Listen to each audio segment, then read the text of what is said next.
Namaskar. Welcome to this session of Straight Drive.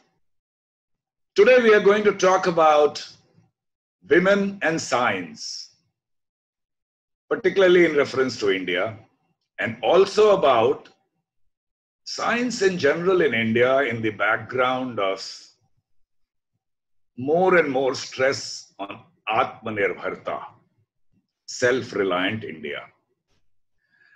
Empowerment of women and gender equality are subjects debated extensively in India and indeed the world, in recent years particularly, but in spite of a broad consensus that women deserve equal rights and opportunities, the challenges that a woman has to face, more so in India, do not seem to recede. On Straight Drive, we hope to highlight the contribution of women in field of science, art, sports, and so on, such that their contributions are not forgotten with time. And more than that, they continue to inspire and women alike to emulate them. On this specific subject of science and technology, it is very important that an ecosystem be built in the country to encourage young minds to take to science. A truly modern, progressive India has to be envisaged on a solid bedrock of scientific work and inquisition. The avowed scheme of the present government, the Atmanirbhar Bharat, would not really bear fruit unless our youth takes pride in studying the sciences. Well, all of us know about the unparalleled contribution of such great names as Dr. C.V. Raman, Dr. Abdul Kalam, but works of women in science and the scenario of sciences in India are the subjects we need to talk about today. And we have Dr. Archana Sharma. She is an MSc in nuclear physics from BHU, Varanasi, a PhD in particle physics from Delhi University, DSc in high energy physics from University of Geneva, executive MBA from International University, Geneva. Well, she was employed as the first Indian staff at CERN. CERN, as you know, is the European organization for nuclear research, and CERN is an abbreviation of the name in French. I said first Indian, not first Indian woman, and that is notable. In CERN is a research organization that operates the largest particle physics laboratory in the world. She is a pioneer in the field of radiation detectors. She's a founder leader of CMS GEM collaboration with 16 countries and as many as 300 people for conceptualizing and exploiting one of the most sensitive detectors to look for the God particle. She also runs an NGO called Life Lab Education and Research Foundation to partner with educational institutions to help students and teachers with great impact in India. Nearly 20,000 participants plus. So I'll come to you, Dr. Sharma, now. Now, I'm not trying to talk of Indian women in science with a focus on women per se, but to bring out their contribution in their own right as a scientist.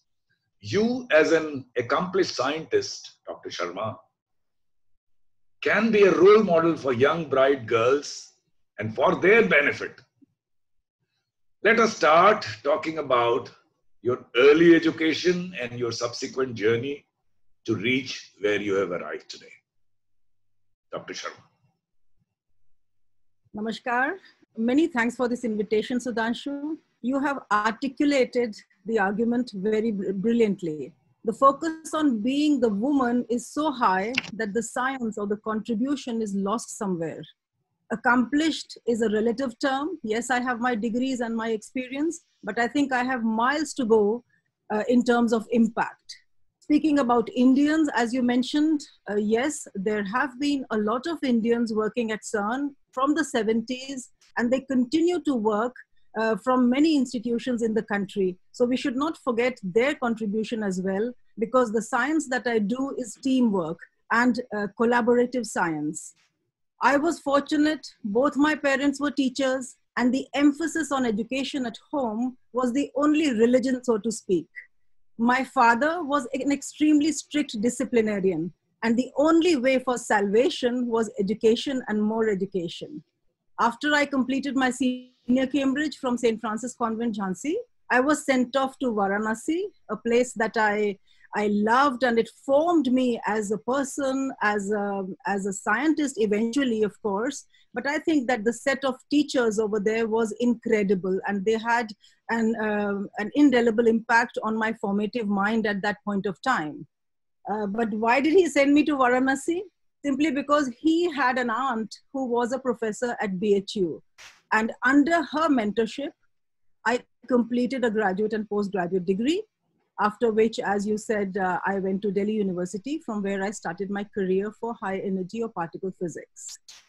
I was invited to come to CERN in 1987 for a few months. And you can imagine that my parents did not agree to send me before I get married. So yes, my condition to them was, come on, get me married quickly. And then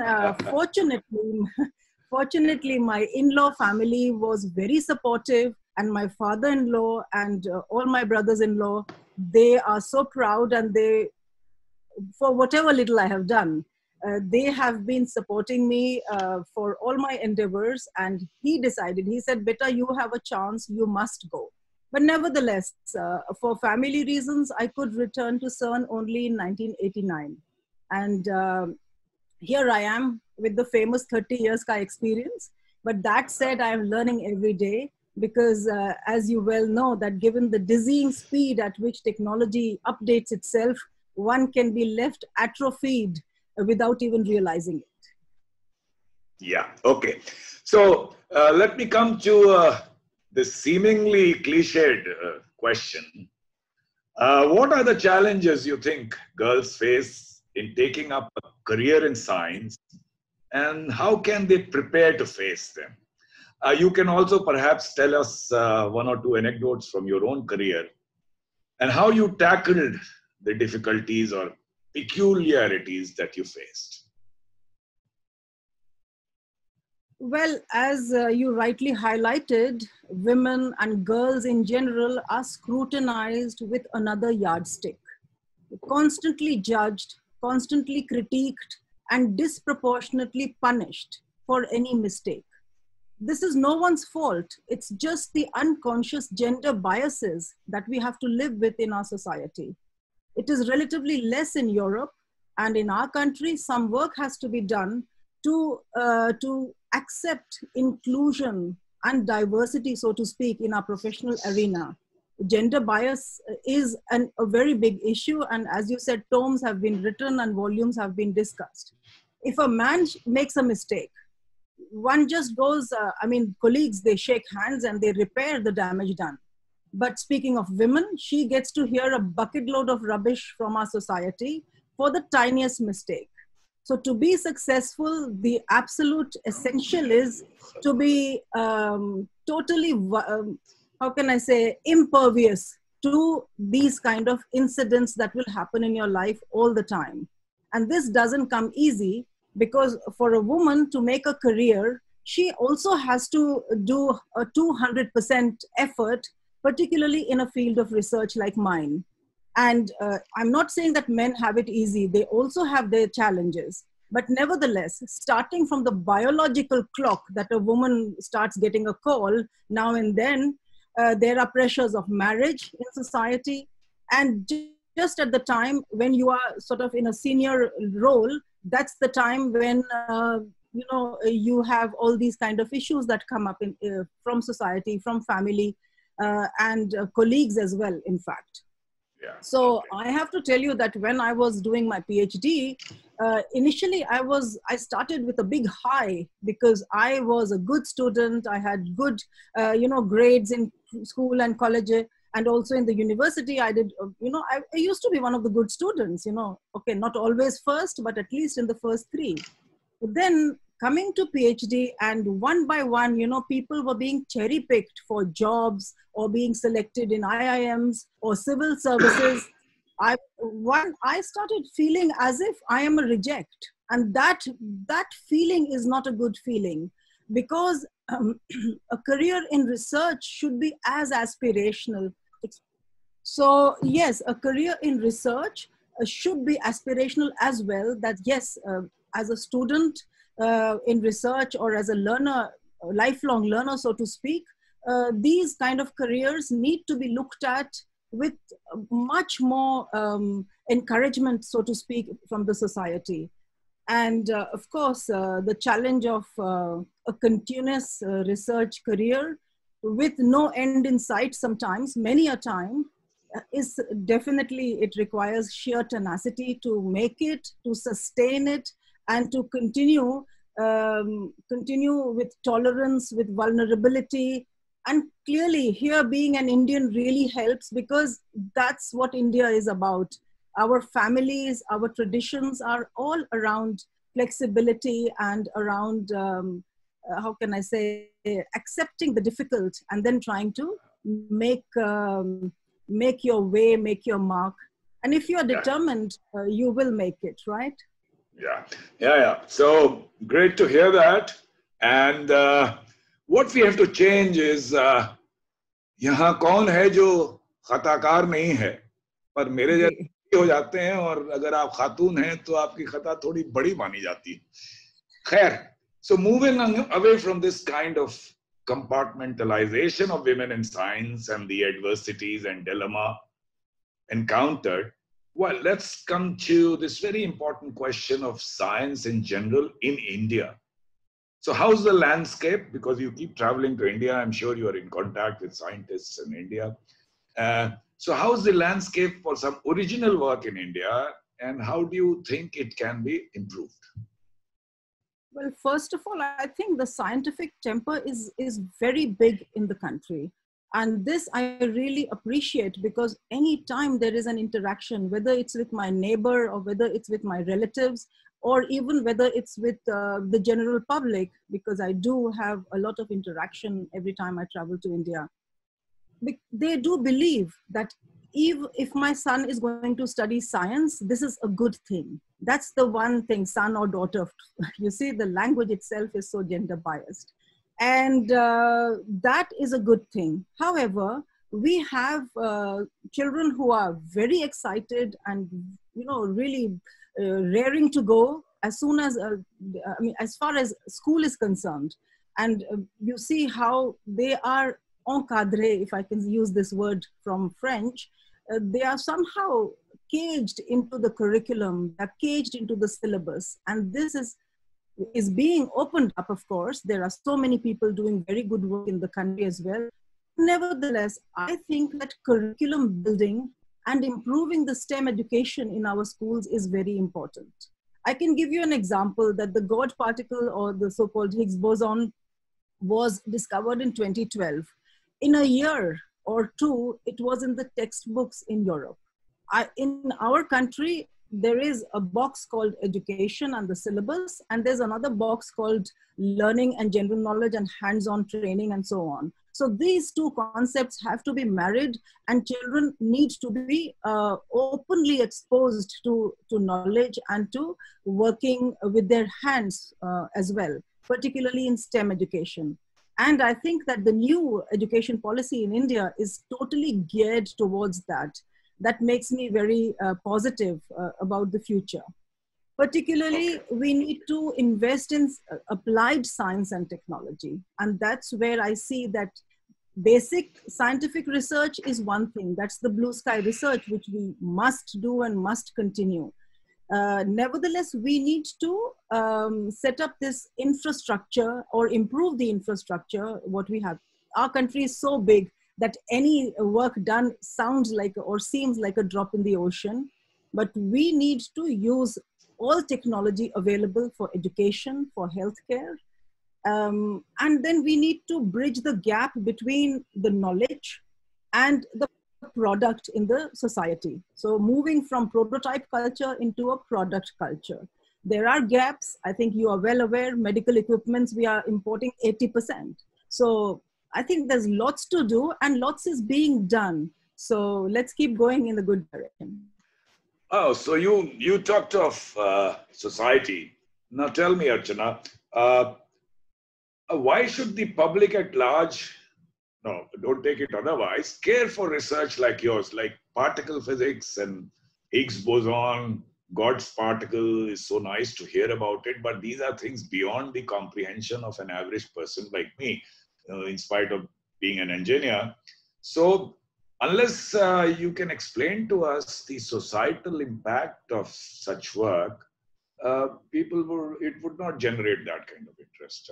Can you comment? Gee, I think engineers like you and society in general are very keen on using the spoils of technology. Like today, we are having this fantastic conversation, courtesy WWW, which was invented at CERN. And like Shakespeare said, you know what we are, but know not what we may be. So that, looking at that, Shakespeare, and I know that you're fond. Thank you. Okay. And you affect the world by what you browse. We could not imagine that when I came to CERN, I was there permanently from 1989. And I was there when the first web page was launched at CERN. It was given to the world free, without any patent. It was invented by a then young student, Sir Tim Berners-Lee. And today, trillions of dollars of economy is moved by the internet, isn't it? Yeah. And anyone like me and you and in the society at large who has lost track of time when you're browsing, you've completely forgotten that mama is calling for lunch and the kids are busy in their rooms, maybe learning, maybe moving towards their dreams. So the impact on society of what is a tool that was developed for blue sky research is unmeasurable. So we like physicists and scientists and many others, of course, are trying to find answers to questions leading to fundamental research in many fields. But then the knowledge and technological innovation that comes in our hospitals, in the airports, for security, and of course I can keep going on, you know, for cancer therapies and so on, come from the physicist laboratories. Today, the whole world, I mean, India, of course, is focused on looking at scientists to give us a COVID vaccine. And how can that be done unless we have invested already beforehand in infrastructure and also in let me give you a small example. The electron was discovered long time ago, more than 100 years ago. But then you would say, at that moment, people would say, what do I care about the electron? Today, without electronics, our life is like, you know, standing in a field in a village and doing nothing, right? Yeah. So and then the same electron has been used to make scanning electron microscope with which we can see a fantastic detail of the coronavirus. I'm sure you've seen these fantastic pictures of coronaviruses how are the scientists able to do that? Because they can use the tools that have been developed from basic science. So yes, it is not our right to have this money for research. It is really our duty and privilege to work in science and then to inform the public and the society about what we do. And yes, you can imagine the impact is unimaginable. Okay. So let me take it forward in a different direction, a little bit personal, a little bit intriguing for us. So, I know other physicists, and you will agree, it is especially particle physics and high energy physics, all that is so esoteric that it's Greek and Latin for everyone. So on social occasions, you don't even normally begin to explain what you do. But you people are basically a brainy lot, right? So your creativity must expand to other fields other than physics. So like I'm sure you sounded very passionate about Varanasi. But in any case, so I would ask you this question is, what are your other interests in life apart from your bread and butter and your passion, which is physics? Well, first of all, thank you very much for calling us a brainy lot. But nevertheless, I wouldn't really agree, because if I can do particle physics, anyone can do it, first of all. And I think it's just a matter of rigor and meticulous work. I wouldn't be able to do what you have done, for example. So it's only a matter of, yes, being very passionate about what we do. And of course, it's a privilege to do what I do. So I think talking of spare time is a tough concept, because I'm extremely involved in my work, which is, of course, my dream, because there are certain things that I have conceptualized and brought on the table over last 20 years. And this is coming to fruition now. So you can imagine it's really like like the mother who sees the child achieve something. It's that kind of pleasure that my little baby, my detector, so to speak, is now coming to a stage where I will be able to take data and so on. So yeah, these are dreams of another kind. But apart from that, yes, I love reading. I love poetry. I love photography, and yes, Varanasi is a first love, as so to speak, because I grew up there and I studied there, and I learned so much about life. Moving out from the cocooned life of from my parents' home into a hostel, and of course learning so much about other parts of India. In those days, we didn't travel so much, so that interaction and culture differences, which became integral into making me into a real Indian, so to speak, I would say, was fantastic. Wow. And reading has now converted into hearing audiobooks, because I unfortunately do not have too much time to read. And of course, there's my garden as well. And I really dream to have more time towards making it what I imagined it to be. Oh, before concluding, so I need 1 minute from you. What message would you like to give to young women and youth in general in India?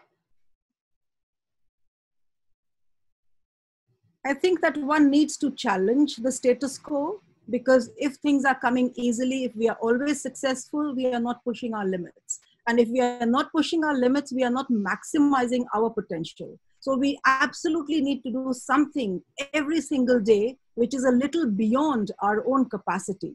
And that will ensure our growth.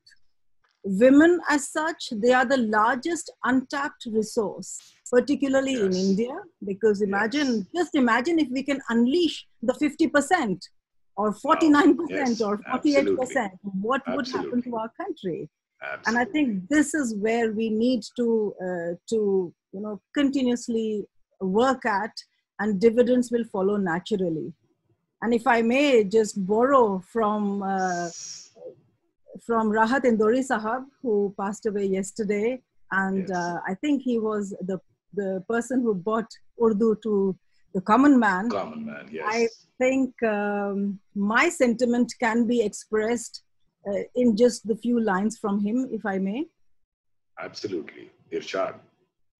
तूफानों से आंख मिलाओ, सैलाबों पे वार करो, मल्लाहों का चक्कर छोड़ो, तैर के दरिया पार करो. क्या बात है, क्या बात है, बहुत खूब, बहुत खूब. So, Dr. Sharma, thank you very much. From still an early morning in Geneva, you must be preparing to go to office. Thanks for finding time. I also noted that, you see, we have another vertical for art, culture, literature. It's called Public Cafe. We would like to have you someday on that. And also you talked about the education policy. That's an ongoing debate. We did one program. Maybe we would request you to attend that soon. Thank you once again for joining us here. Okay, viewers, I hope you liked our program today. And this would act as an encouragement to young people to take to science in India. We will meet again next Thursday, 8 p.m. in another session of Straight Dive. Thank you very much.